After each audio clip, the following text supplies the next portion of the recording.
Hi everybody, thanks for tuning in. This is the Positive Impact Project, and this is Ingrid Karazinger with Trey Johnson today. Hi. We are going to find out a little bit more about what makes this person tick, and maybe a little bit more about, aspects of your life and, your work and everything you want to share with us today. If this is the first time for you to tune in, this is a series that is really geared toward shining a light on the light workers, those that work both in service for humanity and also follow that calling, that desire to create something beautiful into the world and follow that spirit.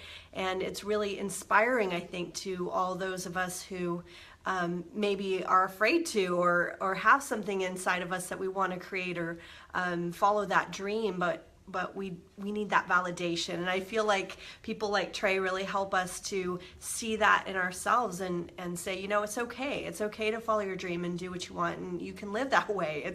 It is a way of being. So thanks so much for tuning in. And if you have any questions during the interview, feel free to type them in, and you can always send in afterwards, and we'd be happy to get answers for you. So thanks so much, Trey, for coming on our show today. So tell us a little bit, first of all, what you do right now. Well, currently, I'm a hairstylist. I guess that's my main, calling in life. I've been doing hair for 23 years.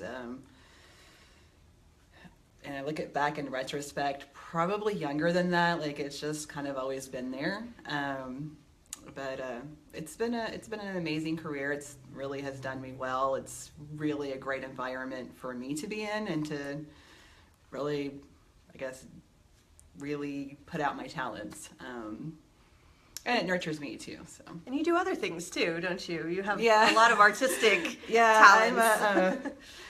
The one thing I have to say in this life is I'm not bored. I will always think up new projects to do, but I guess some of the other things that I like to get into is I like to do flow arts, which is kind of a umbrella term for different things, but basically it's a object and prop manipulation in dance form. So kind of my gateway drug to flow arts was hoop dance, which really ironically, I kind of was reluctant to get into it, and it's kind of funny now to me now because it's been such a gift to kind of land in my lap, so to speak, and it's really has been a tool for my own personal healing journey, my own art, my own place to express, and meeting cool people. It's, you bring a hoop out and you want to make a friend, bring a hoop, and people will come to you. Sounds simple enough. It's true. I'm going to start keeping one in my car. And then hooping's led into some other props and stuff that I do. I guess other things that I like to get in. I've always been kind of a painter. It's kind of just my thing. I don't know, it's my art. I don't care if it's good or, it's going to sell. It's just my thing. So it's just a great outlet also for expression and stuff like that.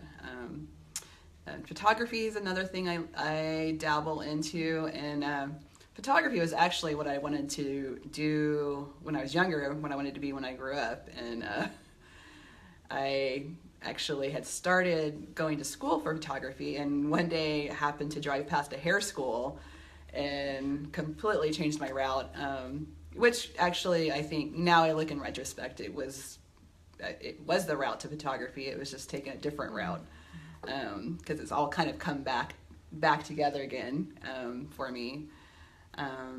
What else am I into? I'm always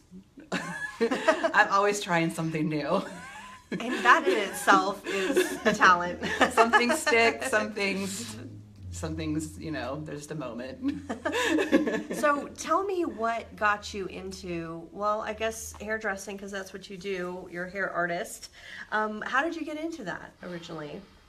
Mm, I like I said, I've since I was a little kid have, I don't know, been kind of fascinated with hair cutting. A really weird fact about me is I don't have a lot of experience being on the other side of the chair. When I was a kid, I came from a very large family. We didn't have a lot of money to expendable things like going to hair salons or whatever. And my dad is a very practical man, and so he would line us up with Was it like a bowl and they cut no, the he bowl? would get those Fisker scissors, line us up, just cut it. I mean, I can pull out some pictures, some really bad haircuts I've had as a child. But even then, I still enjoyed the act of getting my hair cut. Like I would actually make up lies that I needed my hair cut so I could get my hair cut. Like it was just, I don't know what it was. It was just some weird thing about me. But I guess hair kind of really started taking a form when I was a teenager. I was kind of a real artsy, kind of march to my own drum kind of person. And I just was really drawn to really kind of alternative looking hair and punk rock looking things. And, my parents would, I mean, if I asked to go get that done at a hair salon, that wouldn't happen. So just one day I found some clippers, cut my own hair, and I think that was the start of it. It was all over at that point. Yeah. And, of course my parents weren't happy with my hair and would threaten to shave my head, which was like, yeah, okay, can I do that? Let's try it. They're like, oh no, that's not the effect we're trying to get out of this. So therefore I started, I think one summer, I think I was 14, my mom said we could go to the grocery store and pick out some hair color for the summer. And I think I picked out some burgundy color or something. And my sister picked black, which that was a whole lesson in learning about hair color. And after that, I think I've been coloring my hair since I was 14. After that, then I started doing my friends' hair, doing my own hair, my family's hair. So it was like a cultural, social thing for you, really. I mean, it was something that just kind of grew out of your family and... Yeah, family and friends. That's great. Yeah, and just kind of kept expanding. And, and my school offered a cosmetology program in high school. And I remember my parents being like, oh, you should do that. And I was like, no, I don't want to do that. No, and that's not what I want to do. And it's just kind of funny that this is where I'm at now. Yeah. Well, I mean, you made it your own, and that's what's exciting about it. It's not something that anybody told you have to do it this way. You really just took it and created something amazing. Yeah, it really has. I mean, it's it's evolved and grown over time. Even going to school, the cosmetology school, I was like, oh, I'll do this a couple of years and then I'll find something else to do. And really, as the more I got into the field, the more I was like, this is a really awesome field. It just started opening up more and more to me. I'm like, my first job, I'm like, oh my God, you can be a rock star every day. You can dress however you want. It was just really an amazing, it just kept getting better and better for me. That freedom. Yeah. That's great. And you grew up in this area, didn't you, in Texas? Yeah, I grew up in Spring and I guess Houston. Great. So as far as right now, you have a salon, right? Mm-hmm. In Midtown? In the Heights. In the Heights. Tr3y Salon, and you have tr3ysalon.com that people can go on there if you want to book a session with her. Otherwise, what would you say moving forward do you want out of your life?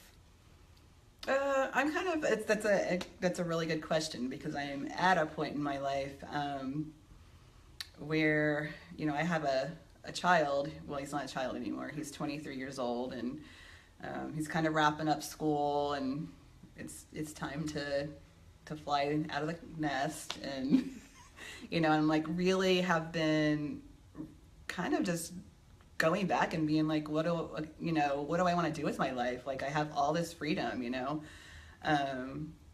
What things do I want to get into? What things have I maybe put on hold or sacrificed while I was raising my son, that I want to do. So of course I want to keep hair in my life. I do feel like there's going to come a point where I'm not going to so much want to work behind the chair all the time. So I mean, this is can be a pretty hard on your body kind of job. On your feet all day long. Yeah. But I could really see myself getting into like some form of education, you know, kind of giving back to the industry that I've learned, taking all my knowledge. Like I do like to inspire people to be a better version of themselves, and So maybe teach. maybe teaching. Yeah. Great. I'll always do hair, so I'll be 90 years old. I might have my 5 clients, but Well, no, there's experience there. I mean, yeah, 90 years old, man. You can imagine where you'll be at that point with your wisdom. Well, I think teaching is really wonderful. I think it's a really important next step for, well, if somebody's interested, that not everybody likes to teach, everybody wants to be in front of an audience, but I think that would be, you know, the most beneficial for everybody else to share or pass that on. So is there anything else you want to share? Anything else coming up for you that anybody, you know, watching would be interested in? Projects, shows? I am doing a few actually education pieces for me to learn this year in hair. I don't know, I'm always into something, so if you want to follow my wacky life, you can follow my Instagram. I like to post pictures and stuff, which is, the handle is _different dance. And you do a lot of hooping. I catch you on there sometimes with your either video clip or pictures, and you do some amazing photography with the hooping, and it's really fun and beautiful to watch if you guys want to follow and just see what's up next. So thank you so much for coming on with us today. This has been a real treat, and I hope the audience, if you guys have any questions or want to contact Trey, just send in a message there and we'll get some answers for you. Thanks a lot for coming. You're welcome. Thank you for having me on here. Thanks everybody for watching, and we'll see you next time. Bye.